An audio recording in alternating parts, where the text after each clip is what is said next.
한번 따라 하실까요? 그 아홉은 어디 있느냐? 그 아홉은 어디 있느냐? 이런 제목으로 말씀의 은혜를 나누기 원합니다. 오늘은 여러분 기억하시는 것처럼 우리 개신교 기독교의 3대 명절, 3대 절기, 부활절, 성탄절과 함께 최고의 절기는 추수감사절 주일입니다. 추수감사절을 맞이하여 성경은 약속하기를 감사로 하나님께 제사를 드리면 하나님께서 영광을 받으시고 그 행위를 옳게 하는 자에게 하나님의 구원을 보인다고 말씀했으니 하나님께서 예배를 받으시고 하나님이 계획하신 것을 여러분 가운데 역사하실 줄로 믿습니다. 추수감사절은 언제부터 드리게 되었을까요? 물론 구약시대에 하나님 앞에 감사의 제사가 계속 이어져 왔지만 지금 오늘처럼 11월 셋째 주일을 추수감사주일로 정하게 된 추수감사절 유래는 어떻게 될까? 대부분 알고 계시겠지만 한번 리마인드를 하면 1621년 지금부터 정확하게 딱 한 400년 전쯤 된 것 같아요. 1621년 영국의 청교도라고 하는 신앙으로 살고자 하는 그 신실한 크리스찬들이 신앙적인 갈등과 압박을 피해서 신대륙 아메리카로 102명이 무슨 배를 탔나요? 오레곤 메이플라워를 타고 거친 바다를 뚫고 오랜 정말 사투를 벌여서 아메리카에 당도하게 됩니다. 그 과정이 얼마나 힘들었겠습니까? 낯선 땅에 와서 풍토병도 있고 야생동물도 있고 원주민과의 갈등도 있었고 거기서 절반이 죽었습니다. 그러니 얼마나 처참하겠습니까? 그 해 농사를 해도 계속 실패를 하고 한 몇 년 거쳐서 드디어 그 땅에서 수확을 거두게 됩니다. 얼마나 많은 수확을 거뒀겠습니까? 많은 그들의 손이 그 땅에서 수확을 거뒀다는 것에 대해서 엄청난 감동과 감격을 얻게 되죠. 그들이 눈물로 하나님 앞에 무엇을 할까 하다가 감사의 제사, 감사의 예물, 하나님 앞에 감사 예배를 드리자. 그래서 그 추수감사의 수확을 가지고 영어로 이 추수감사들을 Thanksgiving Day라고 말하지 않습니까? 감사한다. 뭘 감사하냐? Giving, 내게 주신 수확입니다. 꼭 기억하실 것은 뭐냐면 풍성하게 얻은 게 아닙니다. 그 어려운 가운데 정말 절박하고 절실하게 얻은 수확이기에 그 수확으로 인하여 감사를 드립니다 하는 것이죠. 그래서 이 감사가 계속 이어져 와서 미국의 초대 대통령 워싱턴 때 11월 넷째 주일을 땡스기빙 데이, 미국에서는 이제 할러데이에서 한 주간을 감사와 함께 또 휴가 기간을 갖는데 넷째 주일이 되어졌고, 한국에는 우리 또 어떤 시기와 이렇게 맞춰서 11월 셋째 주일을 추수감사 주일로 하나님께 영광을 돌린 것입니다. 아까도 말씀드렸지만 추수감사 주일은 풍성해서 시작한 것이 아니라 아주 힘들고 어려운 가운데도 하나님이 주셨다고 하는 받은 것에 감사하며 눈물로 드려지는 감사의 제사인 것이죠. 오늘 성경 속에서 감사는 무엇인가 연결되는가를 찾아보면서 은혜 받기를 원합니다. 첫 번째는 뭐냐면 감사와 예배의 관계를 한번 살펴보려고 합니다. 예배는 감사를 빼놓을 수 없고 감사는 자연스럽게 예배가 되더라고요. 성경 속에 보면 믿음의 선배들을 보면 믿음의 족장들이 하는 모습 속에서 이들은 하나님께 감사를 이렇게 표현했구나. 창세기 4장 2절로 4절에 보면 그가 또 가인의 아우 아벨을 낳았는데 아벨은 양치는 자였고 가인은 농사하는 자였더라. 세월이 지난 후에 가인은 땅의 소산으로 제물을 삼아 야훼께 어떻게 했고 드렸고, 이 드렸다는 단어가 최상의 가치를 하나님께 올려드린, 영어로 말하면 월십이라는 표현을 쓰지 않습니까? 가치를 배에 따른 배에 싣는다. 내 생의 최고의 가치를 하나님 앞에 올려드리는 것은, 이건 예배라고 말하고 경배라고 말하고 제사라고 말하고 제단이라고 말하는데, 심지어 가인조차도 아담과 하와 이후 하나님께 예배로 만나는 사실을 알고 있었다는 걸 알게 되죠. 그 다음 절은 뭐라고 말할까요? 아벨은 자기도 양의 첫 새끼와 그 기름으로 드렸더니, 하나님은 자기 백성과 어떻게 만나니까요? 예배 가운데 만나죠. 제사와 제단 가운데 만나는 것입니다.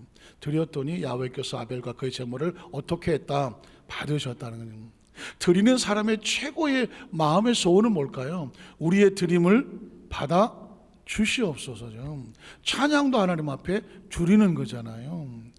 찬양이 하나님께 안 받으신다고 하면 찬양이 무슨 소리가 되게 의미가 있겠습니까? 찬양도 하나님께서 받으시는 거고, 여러분이 열리를 제쳐놓고 원근각처에서 하나님의 날에 와서 예배를 뭐합니까? 드리지 않습니까? 그 드림을 하나님께서 기뻐 받으시는 거예요. 그래서 가인과 그의 제물 제사는 하나님 받지 않으셨다는 것이 우리 가운데 예배가 얼마나 중요한 것을 깨닫게 되어진. 창세기 8장 20절 21절에 보면 노아의 삶 가운데도 여전히 이런 단어가 나옵니다. 노아가 야훼께 무엇을 쌓고? 제단을 쌓고 했습니다. 여러분, 시기와 장소와 사람은 바뀝니다.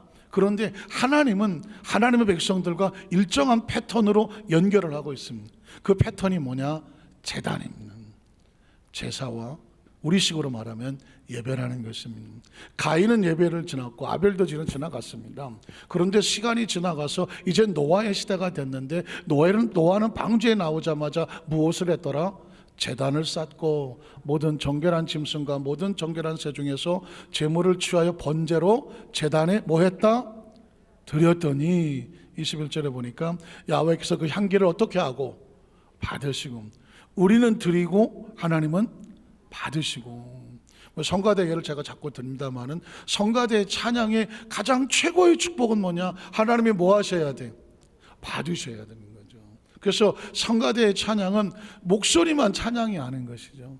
신앙의 고백과 삶이, 그의 모든 드려지는 감사의 고백이 하나님이 향기롭게 받으시고 그 중심에 이르시되 내가 다시는 사람으로 말미암아 땅을 저주하지 아니하리니. 진정한 감사와 예배는요, 저주를 풀게 하는 것입니다. 이런 사람의 마음이 계획하는 바가 어려서부터 악함이다. 시간이 지나가서 창세기 12장에 보면 이제 아브라함이 나옵니다. 하나님은 여전히 영원하게 계시고 땅에 있는 사람들은 바뀌지 않겠습니까? 그런데 하나님과 사람은 어떻게 만나느냐? 제단을 통해서 만나죠. 야훼께서 아브라함에게 나타나 이르시되 내가 이 땅을 네 자손에게 주리라 하신지라. 자기에게 나타나신 야훼께 그가 그곳에서 무엇을 쌓고? 제단을 쌓고 하지 않습니다. 여러분 눈치채셨겠지만 성경에 흐르고 있는 아주 중요한 단어는 제사, 제단, 예배라는 것입니다. 하나님과 자기 백성이 함께 만나는 것은 뭐다? 예배와 제사와 제단이라는 것입니다. 그래서 우리의 삶의 가장 중요한 핵심의 포인트는 우리가 하나님을 어떻게 만나느냐, 하나님과 어떻게 연결하느냐, 하나님과 어떻게 관계하느냐, 그것은 제단이요, 제사요, 예배였다는 것입니다. 그래서 구약 성경 속에서 흐르고 있는 건 딱히 뭐라고 말하지 않지만 시간이 막 지나가고 사람들이 막 바뀌고 세월이 흘러가지만 하나님은 어디 가운데 만나시더라? 제단에서 자기 백성들을 만나시더라는. 그거 제단을 쌓고 거기서 베델 동쪽 산으로 옮겨 장막을 치니 서쪽은 베델이요 동쪽은 아이람. 그가 그곳에서 야훼께 제단을 쌓고 야훼 하나님의 이름을 불렀다. 이 아브라함은 계속 움직일 때마다 새로운 장소에서 또 제단을 쌓고 또 제단을 쌓고 하나님의 이름을 높였습니다. 우리 성도들 가운데 장막을 옮기거나 사업장을 옮기거나 어떤 일을 시작을 할 때 예배를 드리는 이유가 뭔지 아십니까? 하나님이 이곳도 하나님과 연결되어 하나님을 높이는 하나님의 사람의 장소입니다. 하나님께서 이 제단에 복을 내려 주셔서 영광을 받아 주시옵소서. 그래서 예배하는 사람은 늘 마음속에 하나님 앞에 예배한다는 그 예배의 중심적인 사고를 가지고 있거든요. 하나님의 이름을 부른다는 것은 뭘까요? 내가 하나님의 자녀입니다. 찬양이 될 수 있고 기도가 될 수 있고 하나님과의 관계가 될 수가 있는 것이죠. 그 다음 절 보면 그래서 점점 남방으로 옮겨갔더라. 자, 아브라함은 계속 옮겨져 가는데 창세기 13장 14절로 18절에 보면 아브라함의 기록 가운데 계속 흐르고 있는 것은 제단이었습니다. 롯이 아브라함을 떠난 후에 야훼께서 아브라함에게 이르시되 너는 눈을 들어서 너 있는 곳에서 북쪽과 남쪽 그리고 동쪽과 서쪽을 바라보라. 보이는 땅을 내가 너와 네 자손에게 주리니 영원히 이르리라. 내가 네 자손이 땅의 티끌 같게 하리니 사람이 땅의 티끌을 능히 셀 수 있을진데 네 자손도 세리라. 너는 일어나 그 땅을 종과 행으로 두루 다녀보라. 내가 그것을 내게 주리라. 하나님의 계획과 축복으로 아브라함에게 복을 내려주셨습니다. 그럼 아브라함이 뭐 할까요? 장막을 옮겨 헤브론에 있는 마므레 상슬숲에 이르기로 거주하며 뭐 했을까요? 거기서 누구를 위하여? 야훼 하나님을 위하여 무엇을 쌓습니까? 제단을 쌓습니다. 예배의 본질적인 내용이 나오고 있습니다. 예배는 누구를 위해서 드리는 걸까요? 하나님을 위해서입니다. 우리가 까딱 착각하게 되면 예배를 날 위해서 드리는 것처럼 되어버립니다. 날 위해서 예배 드리는 것 같아요. 혹시 여러분 우리 가정원에 작정 예배를 드려주세요 할 때 그 작정 예배는 하나님을 약간 부르짖음의 간구의 기도와 같은 의미가 있죠. 그러나 진정한 예배는 뭐냐면 나를 위한 것이 아니라 하나님을 위한 것입니다. 하나님을 위하면 그게 누구를 위한 것이냐면 나를 위한 것이 됩니다. 왜냐하면 하나님과의 관계가 온전해지면 내가 복을 받는 백성이 되거든요. 아브라함이 언제 이 제단을 쌓냐면 하나님께서 주시는 곳곳마다 갔을 때 하나님을 기억하면서 하나님을 위하여 단을 쌓습니다. 그러면 하나님께서 또 그곳에 강림하셔서 복을 주시는 것이거든요. 그래서 저와 여러분의 인생의 삶을 살아가면서 반드시 기억할 것은 뭐냐면 성공하고 싶잖아요. 잘 살아야 되겠잖아요. 건강해야 되겠잖아요. 내 삶이 행복해야 되지 않겠습니까? 어차피 태어난 인생인데 행복하게 살아야죠. 잘 살아야죠. 건강하게 살아야 되죠. 그리고 삶이 복이 있어야 되지 않겠습니까? 그 중심에 뭐가 있냐면 예배가 있는 겁니다. 예배에 성공을 해야 신앙에 성공할 수가 있습니다. 내가 크리스찬이라고 나 신앙 사는 사람이라고 아무리 그래도 예배에 성공하지 않으면 신앙이 성공할 수가 없습니다. 신앙이 성공하지 않는데 어떻게 삶이 성공할 수가 있겠습니까? 그래서 인생의 행복은 이 신앙에서 오고 신앙의 줄기는 어디서 오느냐? 예배에서 오는 것입니다. 그래서 여러분 아시는 것처럼 가인과 아벨도 노아도 아브라함도 세상은 바뀌어 나가고 시절은 지나가는데 사람도 바뀌었는데 흐르고 있는 패턴은 뭐냐? 예배예요. 제사 제단을 쌓았더라는 것입니다. 창세기 26장 23절 25절에 보면 이삭이 나오거든요. 믿음의 선배들은 이 예배가 어떻게 흘러왔을까? 그 부모들이 자식들에게 목숨 걸고 지키게 했던 것이 뭐냐? 제단이었습니다. 안 그랬으면 가인과 아벨이 어떻게 제단을 쌓을 줄 알았겠습니까? 여러분, 아담과 하와는 하나님 앞에 예배가 실패한 사람이거든요. 에덴에서 쫓겨나고 보니 너희는 나처럼 살지 말아야 돼. 하나님 앞에 복을 받고 살아야 돼 하고 가르쳐준 게 뭐냐? 제단이었습니다. 그것이 자식들에게 계속 이어져 내려오고 아브라함에게 내려오고 이삭에게도 내려오는 것입니다. 이삭이 거기서부터 부엘세바로 올라갔더니 그 밤에 야훼께서 그에게 나타나 이르시되 나는 네 아버지 아브라함의 하나님이다. 아브라함을 복주어 복되게 한 아브라함의 제사와 예배를 받은 하나님이니까 두려워하지 말아라. 무슨 얘기하고 싶어 할까요? 내 종 아브라함을 위하여 내가 너와 함께 있어서 아버지가 복을 받으니까요 그 아버지를 위하여 자식에게 복을 주겠다는 것입니다. 그래서 부모가 신앙생활을 정말 잘 하셔야 되는 것 중에 하나가 뭐냐면 아브라함이 복 있는 삶을 살았기 때문에 아브라함 복된 부모를 위해서 내가 네 자손에게 함께 있어서 너에게도 복을 주리라고 말씀하고 있습니다. 그래서 여러분 신앙생활하면서 부모가 정말 복을 받아야 되는 이유가 뭐냐면 내가 복을 받아야 내 자손이 복을 받는다는, 아브라함의 복이 이삭에게 흐르고 야곱에게 흐르고 있거든요. 복을 주어 내 자손이 번성하게 하리라 하신지라. 이삭이 그곳에 무엇을 쌓습니까? 제단을 쌓습니다. 이삭은 어디서 배웠을까요?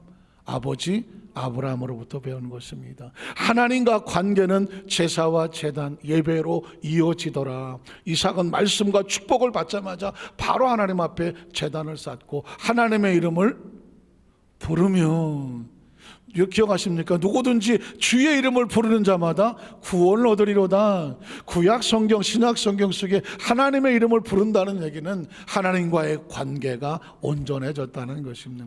거기 장막을 쳤더니 이삭의 종들이 거기서도 우물을 팠더라. 창세기 33장 10절 20절에 보면 그러면 이삭의 아들 야곱은 어떻게 될까요? 야곱도 마찬가지겠죠. 야곱은 숫곳에 이르러 자기를 위하여 집을 짓고, 집은 나를 위해서 짓는 거예요. 그러나 하나님을 위하여서 드려진 것은 제단이라는 것. 집을 짓고 그의 가축을 위하여 우리 간도 지었으므로 그 땅 이름을 숫곳이라고 부르더라. 야곱이 밧단 아름에서부터 평안히 가나안 땅 세겝 성읍에 이르러 그 성읍 앞에 장막을 치고 그가 장막을 친 밭을 세겜의 아버지 하몰의 아들의 손에서 백크시타에 샀으며 거기서 무엇을 하고 제단을 쌓을 것입니다. 그러니까 야곱은 자신의, 그냥 아브라함도 그렇고 이삭도 그렇고 야곱도 그래요. 이 믿음의 조상들이라고 말하는 흐르고 있는 것은 뭐냐면 항상 자신의 삶 가운데 제단 쌓기를 기뻐하며 하나님과의 관계를 아주 중요시 여겼습니다. 이 제단이라고 하는 것은 하나님을 모시는 곳이거든요. 그리스도는 가슴에 성령님을 모시고 삶 속에 예수님처럼 닮아가고 하나님을 아버지 창조주로 믿으며 살아간다는 것은 우리의 삶 자체가 예배가 되는 것이죠. 삶 자체가 우리가 움직이면 제단이 되어야 되는 것입니다. 그곳에 가서 하나님의 이름을 위하여 하나님의 높임이 되어지는 건 그러니까 우리 삶을 통하여 하나님의 영광이 드러나는 것입니다. 야곱은 움직일 때마다 하나님 앞에 단을 쌓았습니다. 이것이 신약시대에 오면 이런 용어로 바뀌게 되죠. 요한복음 4장 21절로 24절에 보면 예수께서 이르시되 여자여 내 말을 믿으라. 이 산에서도 말고 예루살렘에서도 말고 너희가 아버지께 뭐 할 때가 옵니까? 예배할 때가 옵니다. 구약시대는 제단이라는 단어가 나고 제단을 쌓고 하나님의 이름을 불렀다라고 말하지 않습니까? 이게 다시 말해서 아까 말한 월십이라고, 영어로 써 죄송하지만 월스라고 하는 건 가치고요, 쉽이라고 하는 건 배라고 말하는 것이거든요. 그러니까 나의 최상의 가치를 하나님의 배에 옮겨드립니다. 이걸 월십이라고 경배라고 말하는, 찬양과 경배할 때 월십이라는 표현을 쓰거든요. 예배는 월십이거든요. 경배를 드리는 것이거든요. 너희가 아버지께 예배할 때가 이르리라. 그래서 너희는 알지 못하는 것을 예배하고 우리는 아는 것을 예배하노니 이는 구원이 유대인에게서부터 남이라. 아버지께 참되게, 예배 앞에 반드시 붙어야 되는 것은 뭐냐면 참되게, 신령과 진정이에요. 다시 말해서 감사입니다. 그 사람이 진실한지 아닌지 어떻게 알 수 있을까요? 지금 이 사람이 서로 나에게 감사한 마음으로 나를 대해주는지, 뭔가 다른 생각으로 대하는지에 따라서 진실한지 진실하지 않은지 알 수 있습니다. 어떤 사람에게 정말 고마움과 감사함을 느끼면 그 사람 대할 때 형식과 가식으로 대할까요? 감사함으로 대하게 되겠죠. 하나님 앞에 나아가는 자는 진실과 진정, 참된 예배하는 자들은 영과 진리로 예배할 때가 오나니 곧 이때라. 아버지께서는 자기에게 이렇게 예배하는 자를 어떻게 한다? 찾으신다는 거죠. 저는 신앙생활을 평생을 해왔기 때문에 아주 조심스러운 것이 뭐냐면 예배는 횟수가 문제가 아니더라는 것입니다. 이렇게 예배하는 자를 찾으시거든요. 신령과 진정된 예배가 진짜 예배이기 때문에 형식으로 천편일률적으로 습관적으로 그리고 늘 하던 대로 형식적으로 하는 예배는 진정한 예배가 아닐 수가 있다는 것이죠. 그래서 여러분, 내가 교회를 몇 년을 다녔는데가 중요하지 않아요. 내가 평생 몇십만 번의 예배를 드려가 중요하지 않고요. 이제는 뭐가 바뀌어야 되냐면 진실인가, 진정인가, 하나님 보시기에 마음이 뜨거울 만한가. 제가 그전에 그런 얘기 들었잖아요. 미국에서 목회를 할 때 여러 선교사 목사님들 같이 만나는데 유독히 한 분은 악수를 할 때마다 이렇게 악수를 해갖고, 난 한국에서 그렇게 인사해 본 적이 없는데 성도들 눈을 맞추면서 평안하셨습니까? 이러고 인사를 하는데 적어도 눈은 마주쳐야 되지 않겠습니까? 얼굴이라도 보고. 그런데 나는 얼굴이 저쪽으로 돌아가 있네. 그래서 조금 사람이 많다가 보니까 아마 급해서 그런가 보다. 그런데 다른 사람을 보니까 다른 사람한테도 그래요. 이분은 아예 악수를 할 때 상대방 눈을 보지를 않아요. 그분이 진정인지 진실인지 잘 모르겠지만 그렇게 취급을 당하니까 마음에 뭐가 느껴집니까? 진실되게 느껴집니까? 안 느껴지게 되도록. 그냥 원래 그런 사람 굳이 나도 이렇게 하고 싶은 마음, 아예 그냥 악수하고 싶지가 않더라고. 왜? 상처를 내가 받아. 이게 뭐야? 아마 본인은 그렇게 습관이 돼서 일부러 그런 것 의식도 없는 것 같아서 그냥 그러려니 했어요. 그러나 우리가 하나님께 나가서 예배를 드리는데, 정작 예배를 드리는데 생각은, 마음은 이러고 있으면 하나님이라는 존재가 볼 때 마음 없는 예배에, 마음 없는 찬양에, 마음 없는 기도에, 마음 없는 그 제사와 예물에 하나님의 마음이 얼마나 아프시겠습니까? 그래서 예배는 신령과 진정이 바탕이 돼야 되는 것이죠. 추수감사절에 여기 잔뜩 감, 쌀, 배추 이런 거 싸놓고 정말 감사 찬송 부르고 머리에서 감사 예물 드리고 추수감사절 지났다, 이게 무슨 감사합니까? 진정한 눈물에 하나님 감사합니다. 지난 한 해 벌써 11월 셋째 주가 됐는데 돌이켜보니 별의 별일도 많고 코로나19가 벌써 몇 개월째 있는데 그 상황 속에서도 하나님의 은혜로, 정말 하나님의 은혜로 그 모든 것들이 감사하고, 좋은 것은 좋아서 감사하지만 힘들고 어려운 것조차도 하나님 합력하여 선을 이루어 주실 줄로 믿습니다. 하나님을 신뢰하고 기대하기 때문에 감사를 고백하며, 그런 추수감사절이 된다고 하면 우리가 좀 부족한들 어떠며 우리가 조금 모자란들 어떻게 하겠습니까? 마음이 부딪히면 하나님께서 그 예배를 진정된 예배로 보시는 줄로 믿습니다. 사실 어려서부터 아담과 하와가 선악과를 따먹었다는 것에 대해서 참 퀘스천이 많았습니다. 생각해 보십시오. 하나님께서 너희가 이 모든 걸 다 누려라, 다 누리는데 그 선악과 나무만 손대지 마라 그러면 나 같으면 절대로 안 따먹지. 내가 IQ가 얼마나 좋은데. 생각을 해보세요. 다 가지고 있었는데 요것만 손대지 말래. 그럼 죽어도 손 안 대지. 이거 왜? 다른 곳이 있는데. 아니 이걸 따먹으면 나머지 다 잃어버린다는데 왜 그걸 하고 앉았어? 그런데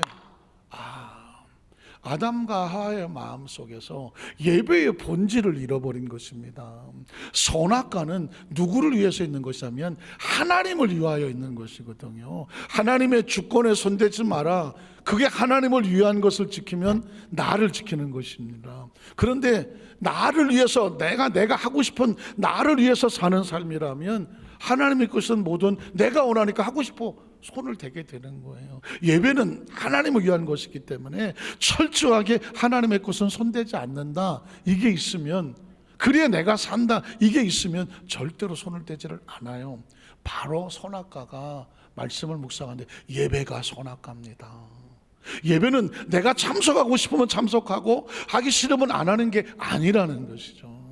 예배의 선택권은 우리에게 있는 게 아닙니다. 내가 바쁘면 좀 다른 일 할 수 있고 시간 나면 나오는 것이 아니라는 것입니다.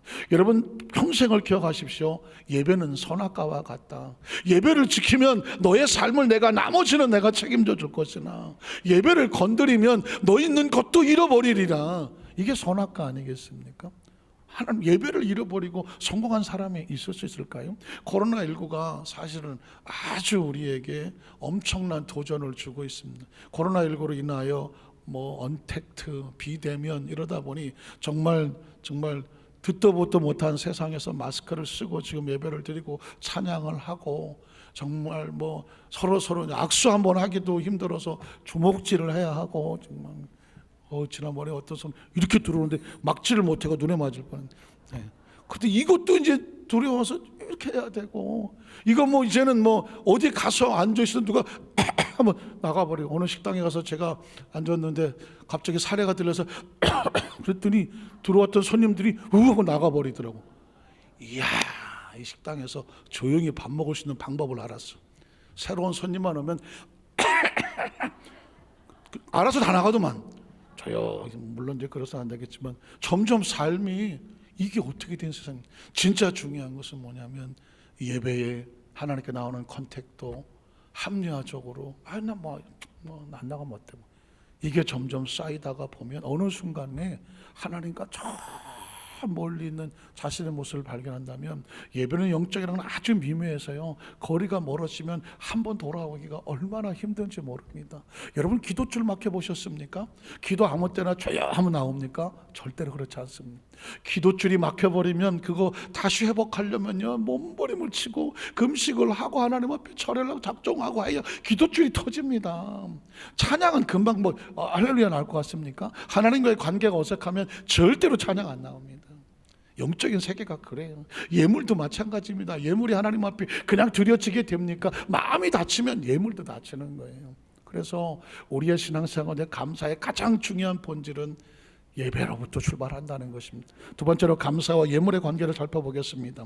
구약 성경 속의 믿음의 선배들을 보면 예배가 있는 곳엔 반드시 예물이 있었습니다. 심지어 가인과 아벨도 볼 때 여러분, 그들이 땅의 소산 그리고 양의 첫 새끼를 드렸다고 말하지 않습니까? 노아도 방주에서 나왔는데 그 속에서 정결한 짐승을 잡아 드렸다고 합니다. 그러면 여러분, 출애굽기 20장 23, 24절에 보면 예물은 선택인가 명령인가? 출애굽기 20장은 십계명장이잖아요. 십계명을 알고 싶으면 출애굽기 20장을 보면 됩니다. 십계명을 다 하고 난 뒤에 맨 나중에 이런 명령이 붙습니다. 너희는 나를 비교서 은으로나 금으로나 너희를 위해 무엇을 만들지 말고. 하나님은 절대로 형상으로 되는 존재가 아닙니다. 죄송한 표현이지만 불상같이 이렇게 해갖고 클수록 능력이 있고 금으로 도배를 하면 멋있어, 그런 눈에 보이는 존재가 아닙니다. 하나님은 4차원적인 영적인 존재지 인간의 눈으로 확인이 돼갖고 그걸로 비교되는 존재가 아니기 때문에 절대로 하나님은 신상을 만들지 말라고 말씀하는 것입니다. 자, 만들지 말고 그러면 어떻게 하냐고요? 하나님 앞에 단을 쌓고 예배를 말하는 것입니다. 그 위에 내 양과 소로 내 번제와 화목제를 드리라고 하는, 예배에는 반드시 예물이 들어가는 것입니다. 제사에 제물이 들어가는 것처럼 예물이 들어가야 되는 것입니다. 물론 양과 소라고 한 이유는 뭐냐면 큰 은혜를 받은 은혜가 있는 사람은 소를 드리는 것입니다. 그거보다 좀 적은 은혜를 받은 사람은 양을 드려도 됩니다. 그냥 평범하여 정말 그냥 살기 그렇다고 하는 분은, 그런 분은 비둘기를 드렸습니다. 아니, 저는 정말 먹고 살기 너무 힘들어, 하루 일상도 힘듭니다. 그러면 곡식의 가루를 드리라고 말했습니다. 이 이야기는 뭐냐면 하나님은 형편처지에 받은 바 은혜대로 드리는 것을 전혀 간섭하지 않았습니다. 그저 자신의 마음에 감사하면 됐습니다. 그러나 빈손은 드리지 말라는 것입니다. 처지와 여건은 안 됐으나 하나님 앞에 나올 때 무슨 손으로 드리지 마라? 빈손으로 드리지는 말아라. 화목제를 드려라. 그게 명령이었습니다. 레이기라고 하는, 그 다음 좀 볼까요? 내가 내 이름을 기념하는 곳에 내게 임하여 복을 주리라고 말했습니다. 하나님 백성들이 하나님의 복을 받는 것은 예물과 제단에 있는데 하나님과 접촉하기 때문에 그렇습니다. 자, 레이기라고 하는 성경을 찾아보려고 하는데요, 레이기라고 하는 것은 구약시대에 하나님께서 예배를 어떻게 명령하셨으며 예배 가운데 어떻게 축복하셨니라고 하는 내용이 담겨져 있습니다.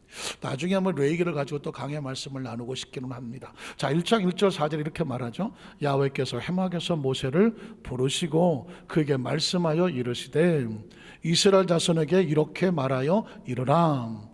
너희 중에 누구든지 야훼 하나님께 무엇을 드리려거든 예물을, 왜 예물을 드릴까요? 예배의 제사로 하나님께 드리고자 하니 예물을 드리려거든 조건이 있는 것입니다. 가축 중에서 소나 양으로 예물을 드리라. 아까 말씀드렸습니다. 소를 드리는 사람은 받은 은혜가 커서 큰 은혜로 감사하고 싶을 때 드려지는 예물, 그보다 못할 때는 양도 괜찮다는 것이죠. 예물을 드릴지니라. 그 다음 줄 보면 그러나 그 예물이 소의 번제이면 흠 없는 수컷으로 회막문에서 그 예배를 받으시는 하나님 앞에 오토게 하도록 기쁘시게. 어떻게 기쁘게 받을까요? 흠이 없을 때입니다. 여기서 흠이 없다는 얘기는 뭘까요? 그건 뭐냐면 사랑과 진정과 감사합니다.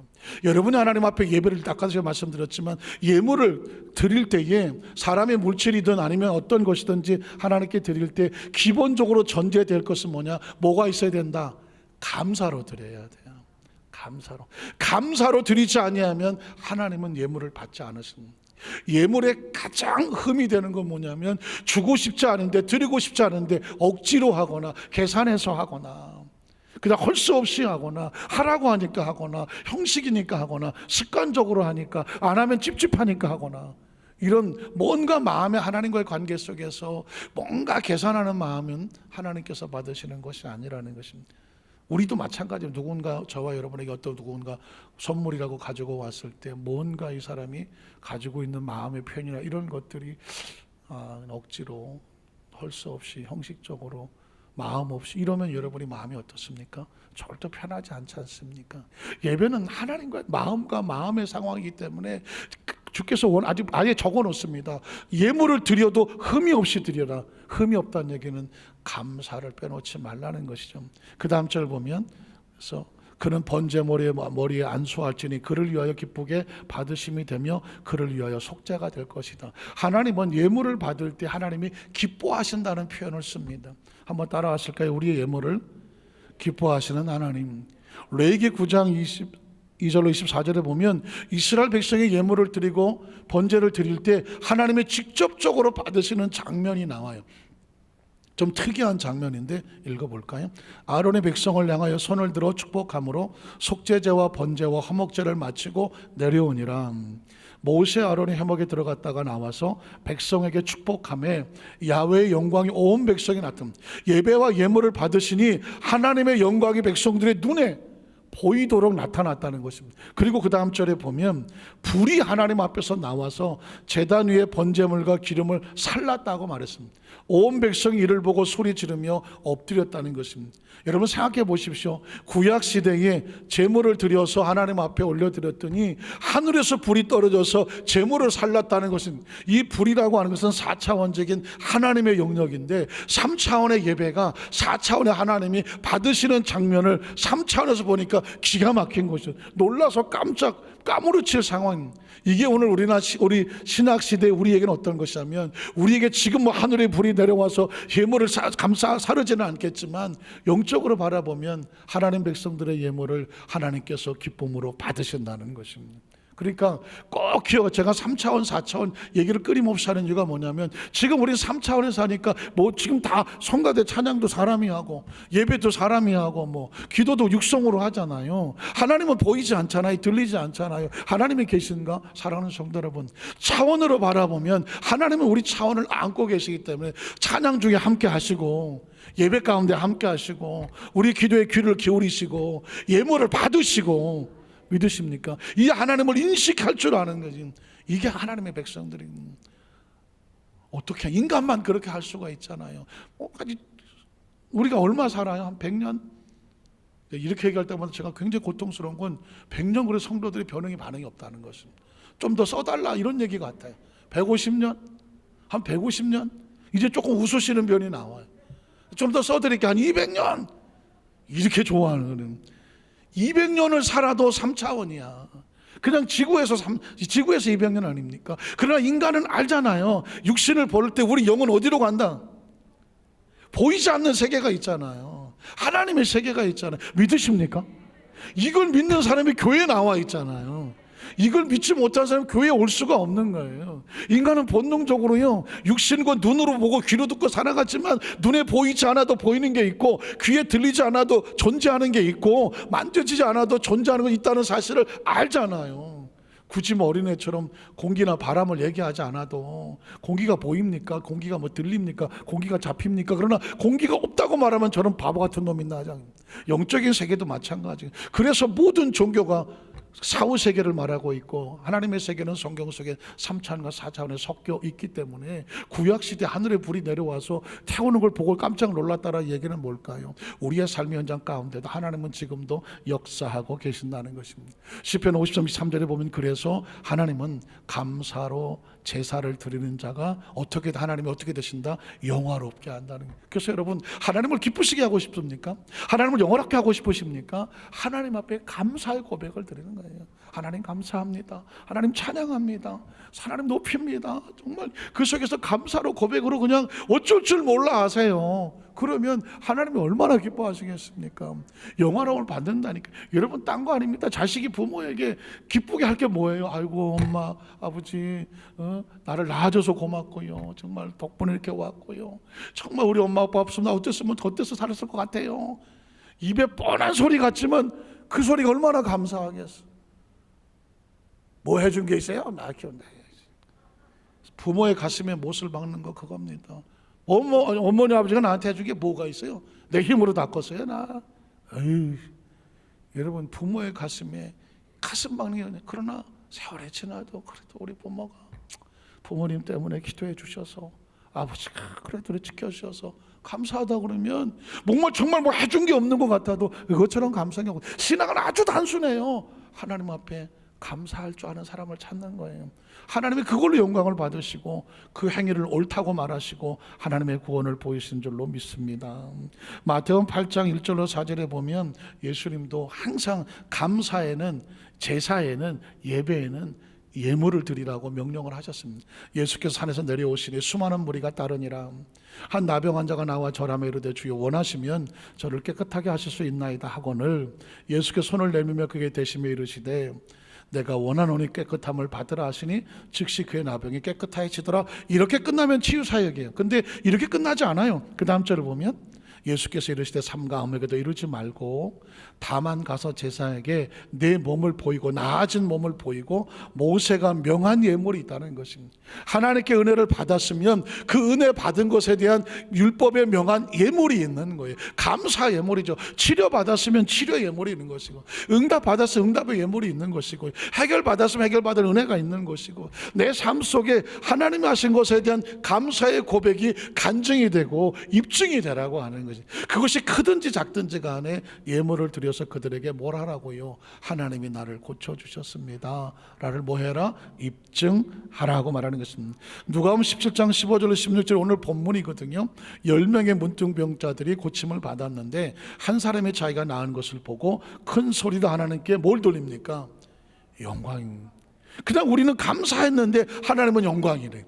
영광을 돌리며 돌아와 예수의 발 아래 엎드려서 뭐 합니까? 감사하는 것입니다. 여러분, 하나님의 마음을 뜨겁게 하는 가장 중요한 것은 내가 받은 은혜를 한번 세어보는 것입니다.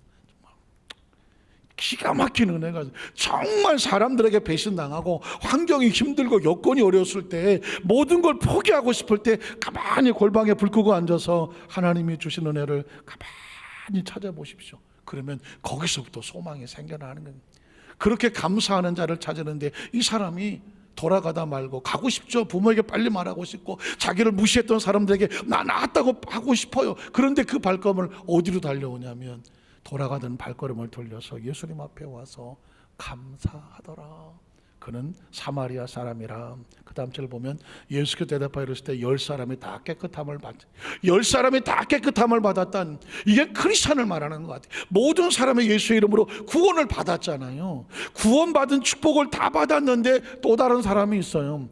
그 구원을 축복을 다 받았는데 왜 9은 보이지 않느냐, 왜 한 명만 와서 하나님께 영광을 돌리느냐. 그 다음 절 보면 그 이야기죠. 이 이방인 외에는 하나님께 영광을 돌리러 돌아온 자가 없느냐. 이 이야기는 뭐냐면 예수 믿고 구원받은 성도들은 날마다 하나님 앞에 감사로 영광 돌리기를 뭐 하신다? 원하시는 거죠. 감사는 하나님께서 원하시는 명령과 같은 거예요. 그래서 그 다음 절에 보면 그에게 이르시되 일어나 가라, 내 믿음이 너를 구원하였다. 그러면 여러분, 솔로몬이 왜 1000번제를 드렸는지를 기자 알게 됩니다. 열왕기상 3장 3절로 5절에 보면 사실은 전 그게 마음의 퀘션이었거든요. 하필이면 왜 1000번인가? 솔로몬이 100번 드렸거나 이래야 되는데 이런 말이 나오잖아요. 같이 읽어볼까요? 솔로몬이 야훼를 사랑하고 그의 아버지 다윗의 법도를 행하였으나 산당에서 제사하며 분향하더라. 이에 왕이 제사로 기브온으로 가니 거기는 산당이 큼이라. 솔로몬이 그 제단에 1000번제를 드렸더니 왜 하필이면 1000번일까? 1000마리 양일까? 한 번에 1000마리 양을 드렸나? 아니면 1000번의 숫자로 드렸나? 영어 성경에 보면 1000 times라는 단어를 쓰더라고요. 그 얘기 뭐냐? 1000번의 예배를 드렸다는, 물론 1000마리 양도 들어갔겠지만 그건 뭐냐면 이런 오래된 작정의 예배는 감사가 아니고는 안 되는 거죠. 여러분, 1000번 작정에 드리려면 1년 365일이거든요. 최소한 3년 이상이거든요. 매일 예배를 드려도 3년 이상을 하나님 앞에 드리는 것입니다. 1년 계속 드리는 것도 할 수 있지만 3년을 매일 저녁 예배 드리라고 하면 하겠습니까? 형식으로는 못합니다. 그러나 뭘 할 수 있을까요? 내 안에 감사가 솟구치면 1000번 하냐 2000번 3000번 숫자가 문제가 아니라는 것이죠. 그래서 감사의 제사와 예물은 하나님을 영화롭게 한다는 비밀을 알면 그게 예배가 되는 거죠. 마지막 세 번째는 뭐냐면 감사와 헌신과의 관계입니다. 보십시오. 감사하면 예배가 나오잖아요. 감사하면 예물이 나오잖아요. 그 예물로 끝나질 않아요. 그 사람들은 삶 속에 헌신의 삶을 살았다는 것입니다. 크리스천들은 구원받은 은혜, 그래서 내 삶에 감사 예물, 그러나 그 마지막 종착지는 뭐냐? 천국 가는 그날까지 내 삶에 감사로 무장된 헌신이 있어야 돼요. 왜냐하면 그 믿음의 선배들이 그랬습니다. 창세기 28장 20절로 22절에 보면 야곱이 소원하 이르되 나 하나님이 나와 함께 계셔서 내가 가는 이 길에서 나를 지키시고 먹을 떡과 입을 옷을 주시오. 내가 평안히 아버지 집으로 돌아가게 하시오면 야훼께서 나의 하나님이 되실 것이요 내가 기둥으로 세운 이 돌이 뭐가 됩니까? 하나님의 집이 될 것입니다.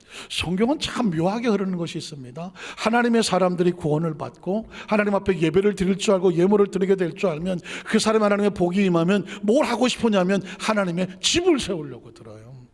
하나님의 집이라고 하는 것은 두 가지가 있습니다. 비지블 처치라고 말하는 눈에 보이는 성전 건축, 이런 건물이 될 수가 있고요. 언비지블 처치라고 말한다면 그건 뭐냐면 보이지 않는 교회, 크리스찬들은 보이지 않는 교회와 같아요. 그래서 더 많은 하나님 백성들이 늘어날 수 있으며 특별히 다음 세대에 올라오는 세대, 지금 보이지 않잖아요. 이들이 10년 후 20년 후에 크게 장성하여 하나님께를 펼쳐나갈 수 있도록 다음 세대를 이끌고 가야 되는 이 사역도 바로 교회를 세우는 것이거든요. 그러니까 구원받고 하나님의 축복을 받아서 감사 예물을 드릴 줄 안다면 이제 나의 목숨이 마지막 호흡 있는까지 어디에 포커스를 맞추고 일을 해야 되느냐? 하나님의 집을 세우자는 거죠. 한번 따라하실게요. 하나님의 집을 세우자. 저와 여러분이 건강하고 여러분이 뭐 돈이 있고 여러분이 무슨 지위가 있고 명예가 있고 능력이 있고 하여튼 간에 뭐가 있다고 한다면 이걸 어떻게 사용할까? 하나님의 집을 세우게 하여 주시옵소서. 눈에 보이는 교회를 건축하든 아니면 다음 세대를 저 선교하고 구제하든 어쨌든 나를 통하여 하나님의 나라가 확장되어지는 집을 세워나가는 겁니다. 왜냐하면 이미 야곱의 시대에 그랬고 그 다음에 보면 왕상 5장 1절로 5절에 보면 솔로몬도 받고 끝나지 않더라고요. 솔로몬의 기름 부음을 받고 그의 아버지를 이어 왕이 되었담을 두로 왕 히람이 듣고 그의 신하들을 솔로몬에게 보냈으니 이는 히람의 평생의 다윗을 사랑하였습니다. 이에 솔로몬이 두로 왕 히람이죠 사람을 보내어 이르되 당신도 알거니와 내 아버지 다윗이 사방의 전쟁으로 말미암아 그의 하나님 야훼 이름을 위하여 성전을 건축하고자 했지만 하지 못했습니다. 그랬더니 야훼께서 그의 원수들을 그의 발바닥 밑에 두시기를 기다려 전쟁이 끝나기를 기다렸습니다. 이제 내 하나님 야훼께서 내게 사방에 태평을 주시며 원수도 없고 재앙도 없습니다. 그래서 뭐라고 했습니까? 야훼께서 내 아버지 다윗에게 하신 말씀에 내가 너를 이어 내 자리에 오르게 할 네 아들 그가 내 이름을 위하여 뭐랄까요? 성전을 건축하려는. 솔로몬 왕의 지혜와 명철과 다윗의 왕까지 얻었어. 그러면 내가 뭘 해야 될까? 내가 존재의 목적이 뭘까? 성전을 건축하자였었습니다. 제가 말씀드린 성전이란 눈에 보이는 성전, 눈에 보이지 않는 성전, 교회를 말한다고 하면 모든 사람의 삶의 목적은 남은 생애에 성전을 세우자, 하나님의 집을 세우자라는 것입니다. 내가 내 하나님 야훼 이름을 위하여 성전을 건축하려 하오니.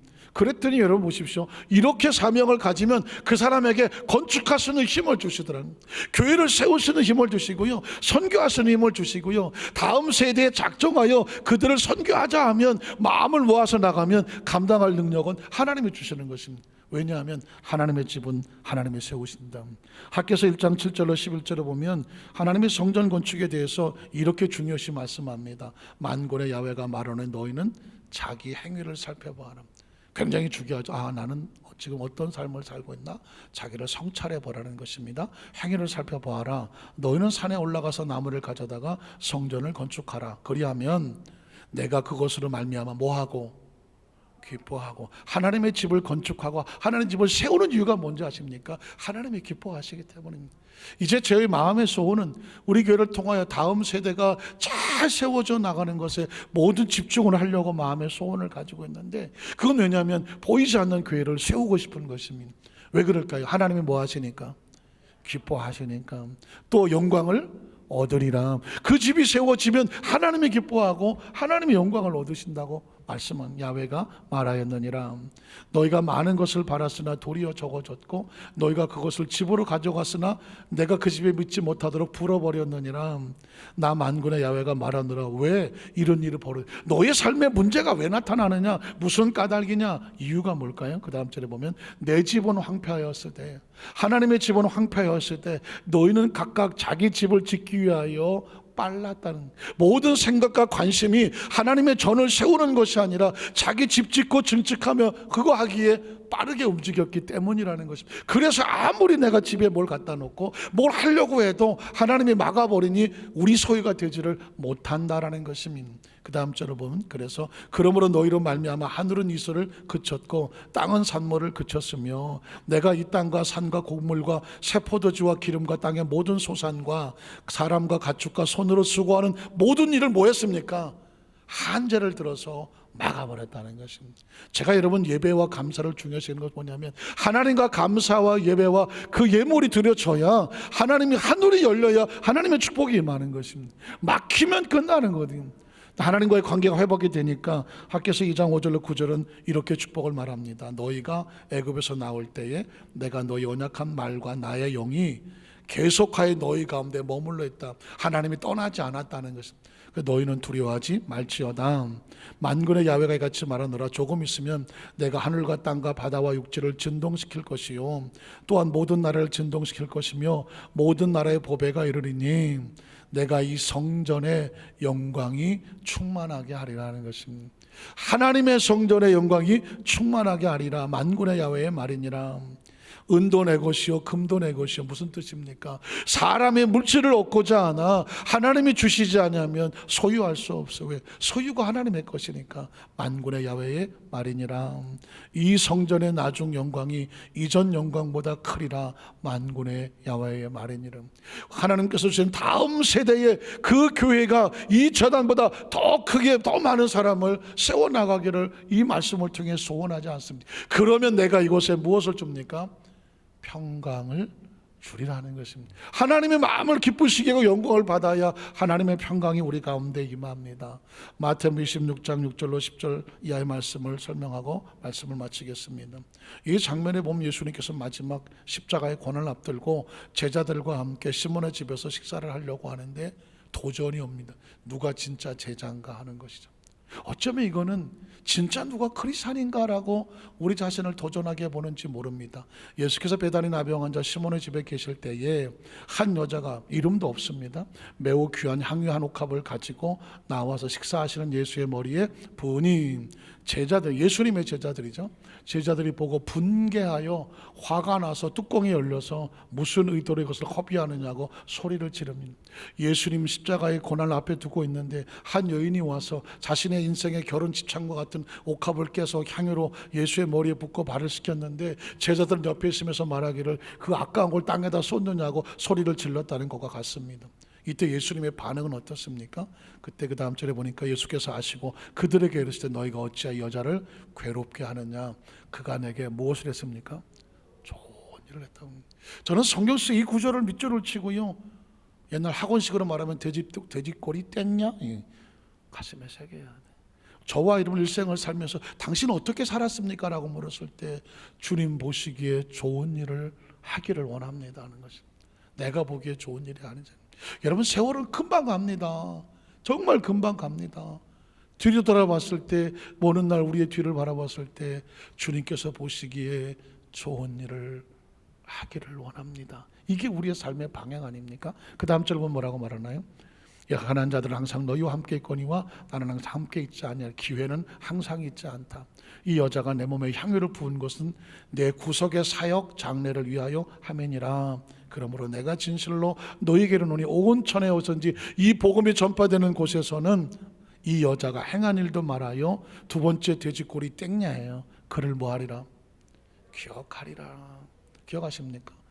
하나님에게 잊혀진 존재만큼 가장 절망스러운 삶은 없습니다. 가인은 예배에 실패해서 에덴 동쪽으로 갔다. 그것은 하나님이 없는 것을 말하는, 단절을 말하는 것입니다.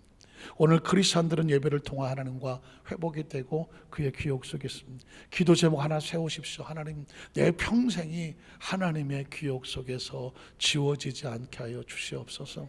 이 추수감사절에 감사는 예배다. 예배는 예물과 함께 드린다. 그리고 그 예물은 내 삶이 하나님 앞에 헌신으로 이어지는 것이 온전한 예물이 된다. 그 축복의 주인공이 되시기를 주의 이름으로 축원합니다. 기도하겠습니다. 하나님 아버지 감사합니다.